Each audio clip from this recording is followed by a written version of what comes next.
Hey, what's up, guys? This is Jason with RC Off-Road Racing. Thanks for tuning in.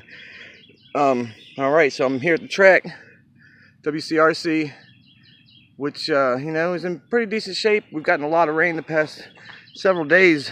But I gotta say, this track can pretty much take any amount of water, man. It really just can, and still be runnable. It dries. It's like it's got some sand. I don't know exactly what kind of dirt it is, but it's a heavy sand mixture in it. So when with the sun and the heat and probably the wind, it dries out so quick.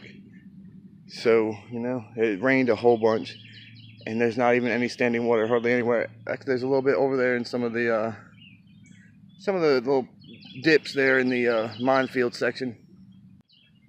All right, so I got the new setup in here. Whoop. The new electric combo. It's a 2150 kV. I'm running it on a 16 tooth pinion. And the ESC, I tested it out, just not like driving it at all because it was raining. Didn't want to get it dirty, but I just put it on the bench, turned it on, squeezed the throttle a little bit.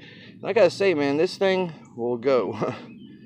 I'm sure, I don't know for sure, but just from looking at it, it seems like it's the fastest setup out of my other motors and ESC combos. I just don't know. So, but we're about to get out here and test it. I'll probably let it dry for a few more minutes, just in some areas where I just over there in the landmine area where I had to push the water out of the holes, and then I'll be getting to it. But all right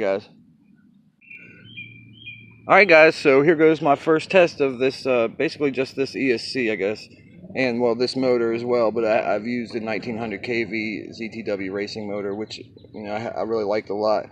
Now, one thing I've noticed, this motor has a lot more drag. It's a little smoother than the 1900 kV was.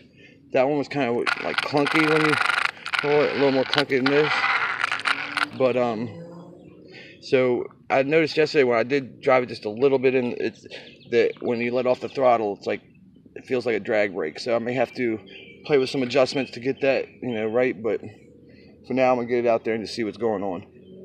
All right, guys. All right, guys. So I've ran it a few laps. I had to trying to figure some things out, see how everything's working, and I have to assume it's the ESC because I've ran a 1900 kV ZTW motor, which felt similar. But anyway, it seems like it's got some drag brake already, set up in the ESC. I have it. I don't have a programming card, and I haven't gone through to try to figure that out. But I'm actually thinking maybe I kind of like a little bit of drag brake because it's not a whole lot, but it helps me, entering the corners where I'm not having to use the brakes as much. So I don't know, guys, but anyway, I'll, after I use it a little more, I may switch back, or I may, see if I can get that situation figured out, or I may just leave it how it is. I'm gonna practice a little bit more with it, but I just came over this tabletop and did a really wicked looking, what do they call it, a whip, I guess, or something. So anyway, I'm going to set the camera up to see if I can catch, because I don't have anybody here with me today. My wife and daughter, they're in Virginia this week. But so I'm going to try to set up right here so I can catch kind of the front section of the track. Now, I want to see the whole jump here, so I don't know where I'm going to set it up, but I'll try to get it set up somewhere where I can see most of this side of the track, and hopefully the this tabletop here. So, all right, guys.